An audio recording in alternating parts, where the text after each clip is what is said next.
আসলে যেভাবে ইডি এবং সিবিআই বা ইত্যাদি অতি সক্রিয় হয়, ভোট চলে গেলেই সব কিন্তু ঘুমিয়ে পড়ে। 21-এর আগে একটা লেগে পড়লো হই হই করে, 19-এর ভোট তার আগে লেগে পড়লো হই হই করে।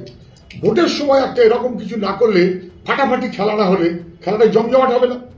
ফলে এটা ভোটের জন্য একটা বন্দোবস্ত বলেই মনে হয়, এটা নিয়ে কোনো সন্দেহ নেই।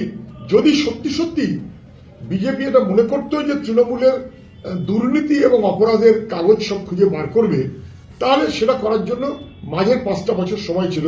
তখন কিন্তু কিচ্ছু করেনি, তখন চুপ। কয়লার এই পাচার গল্পের কত বছরের তদন্ত, আজও পর্যন্ত কেন সেই তদন্ত ঠিক ভোটের আগে বেশি করে খেয়াল করতে হবে? কেন চিটফান্ড 2000 অনেক সম্ভবত 14 সাল, 11 বছর হয়ে গেল, আজ পর্যন্ত কিছু বেরোলো না।